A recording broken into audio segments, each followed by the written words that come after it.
Chapter 3 of Poppy Playtime just got a ton of updates with some new big teasers, massive ARG updates, and even multiple new VHS tapes that reveal a ton about Chapter 3's new characters and even the new main antagonist. So if you didn't know, over the past week, the Poppy devs have been doing a Chapter 3 ARG on the website playtimeco.org, where we have unlocked a bunch of files with different teasers that have told the story of a boy named Theodore Grambell, who was a child living in the company's on-site orphanage and Chapter 3 location, the Playcare. And in my last ARG video, in a document, they discussed how he was sent to a hospital for an unknown reason. And in some more recent documents I haven't covered yet, he was even caught stealing multiple GrabPack systems and digging through the cabinet files of the employees under the order of his mysterious imaginary friend, which matters a whole lot later. While behind the scenes, the employees have been experimenting with a purple cat-like creature, codenamed Experiment 1188, who we then learned most recently in new teasers was this purple creature seen with a bunch of other stuffed animals called the Smiling Critters, also being the same purple creature from the teaser trailers. But other than that, we didn't really know much about Chapter 3 or any of these toys. That is until yesterday, as out of absolutely nowhere, the Chapter 3 ARG website updated with a brand new code lock folder simply titled Smiling Critters, referencing the aforementioned stuffed animals that of course we needed a password to access. However, going over to the Mob Entertainment Twitter account at the same time, they ended up posting a brand new Twitter video captioned with a bunch of eye emojis.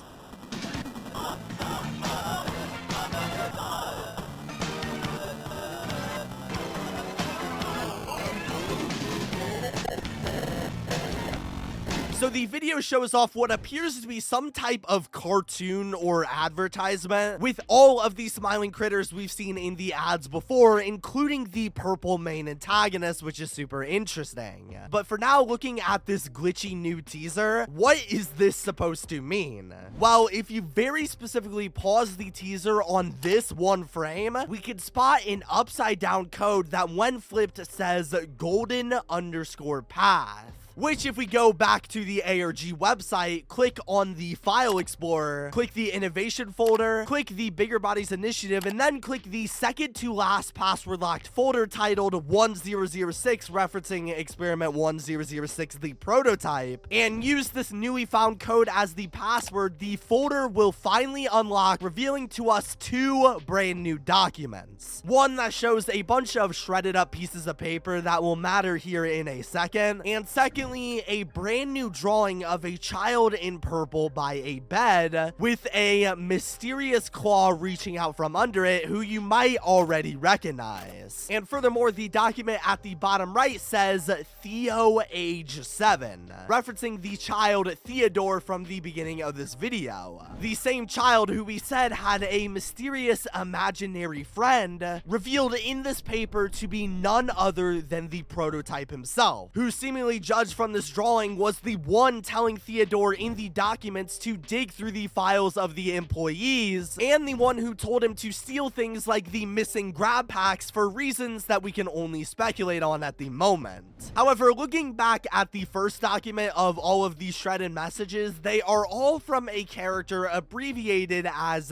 TC. And this matters because if we look back at one of the first documents we got for the entire ARG, it showed a phone conversation between Playcare worker Joel Sinclair and the on-site pediatrician Thomas Clark, or TC, with all of Thomas's answers in the document being blanked out. But now we can use all of these shredded up messages to mix and match and fill out all of these scratched out responses from Thomas one by one, that when doing now reveals a chilling conversation about the child Theodore from earlier, reading, Thomas, Hi, Joel. We need to talk. I'm still trying to piece everything together. That would make two of us. Do you have an update on Theodore? Last I heard, they were loading him into an ambulance. He's alive and at the hospital, but that's all I was told. Do we have any idea what happened to him? The paramedic said he was electrocuted. Current stopped his heart. That poor kid, I saw the burns as they were wheeling him out, but nobody knew what was going on. Something about him sneaking out of Home Sweet Home and trying to open open a maintenance door out of Playcare. He had somehow gotten his hands on one of the new GrabPacks and a green hand attachment, referencing the stolen GrabPacks from the previous documents. Either something malfunctioned or he just made a mistake. He's 7. How would he know what to do with it? We're not really addressing the elephant in the room here, are we? This imaginary friend of Theodore's. What if that thing is what he's been talking about? I don't know. He's always been a bit odd, hard to get a read on, but that? They found a second GrabPack by the maintenance door, and that door needs 2 people to open it. This is the only thing I can think of that makes any sense. That's strange. I hadn't heard about that. And it dropped him at my office doorstep. I saw that thing with my own eyes, Joel. It was, well, I don't know what it was, but it and Theodore were working together somehow. Maybe you're right. Either way, I'm just glad security stepped in to get things under control. Then they pretty much just say goodbye where the conversation ends. So this full conversation reveals a ton about not just Theodore, but also his imaginary friend, the prototype, who Theodore had supposedly been caught working with and opening doors with around the factory, suggesting not only was the prototype manipulating Theodore into giving him things like GrabPacks, but they were also working together almost as if Theodore was being mentally manipulated or even possessed by the clawed creature. And furthermore, now that we know this, it brings up a lot of questions about the prototype and his appearance in Chapter 3.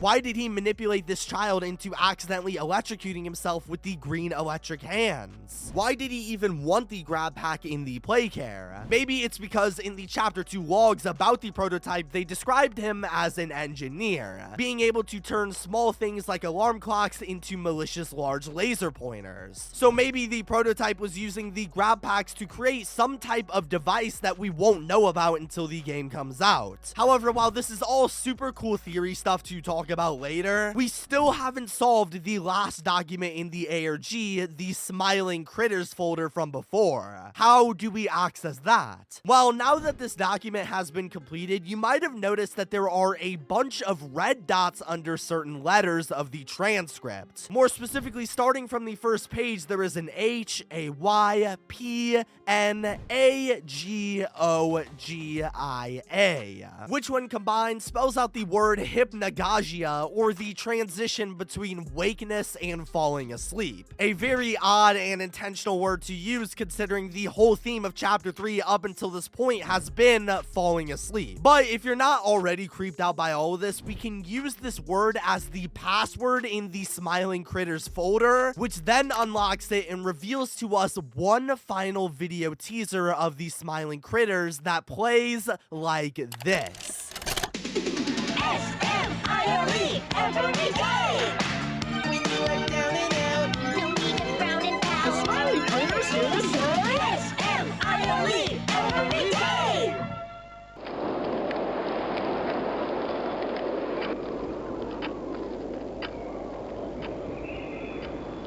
The wind's really scary.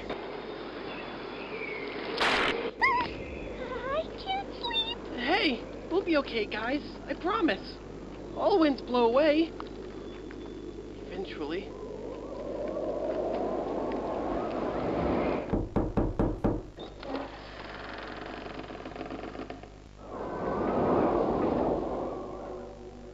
CATNAP! Please, help us go to sleep, We CATNAP! need it, CATNAP. Please help us! Sleep, sleep, sleep.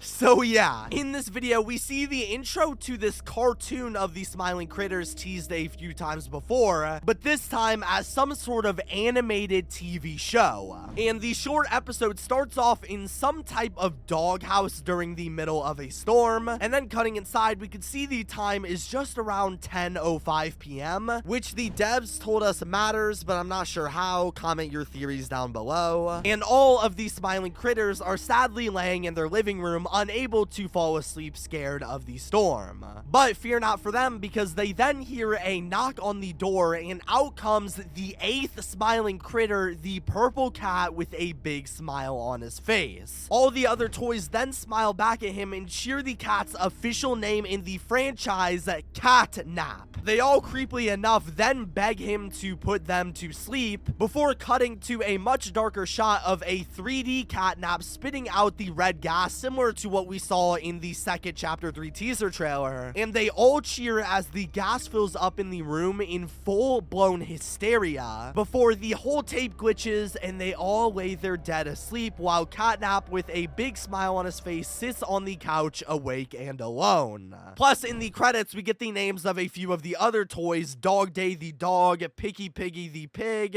and Bobby Bear Hug the bear. So this seemingly little tape reveals so much about the chapter. First, it finally reveals to us that Catnap is able to spit out the red gas, of course, and more specifically, he spits out the red gas in order to make all of the toys go to sleep, which, while it has been a theory we've had for a while that the red gas is some sort of sleeping gas, this is our very first confirmation that it was actually used to put people to sleep. Now, looking overall at the short, while it's hard to tell what the purpose of it is meant to be outside of just being creepy, I personally believe the reason they made this cartoon was to calm all of the children in the factory down, since we've pretty much already established now that the purple cat's role in the factory is going to be to spit this red gas out of his mouth and put all of the children to sleep so the employees can experiment on them, since if you still didn't know, the reason the Playcare orphanage exists is so the employees have an unlimited supply of children without parents to worry about them to experiment on. But the reason this short probably existed was for the employees to play to the children before shooting out the red gas to stop them from being scared of the cat and the red smoke. Since you can see in the animation, the moment they see the creepy looking cat, they all get oddly excited about it. And when Catnap finally shoots out the gas, they all get super excited and overly happy, possibly to trick the children into thinking the smoke was a good thing, so that way they wouldn't panic when it was administered to them in the factory. Furthermore, they probably used a realistic model of Catnap in this scene here, so that way the kids could see what it looked like when it was working, and once again, so they wouldn't be as scared of it when it came out. But speaking outside of the lore for a minute, this is just an absolutely insane teaser in terms of quality, and I'm also pretty confident that it'll be the teaser that plays before the game starts at the beginning, like the Poppy Playtime and Mommy Longlegs tapes, since before it starts, you could hear the iconic tape entering sound effect played before the other two.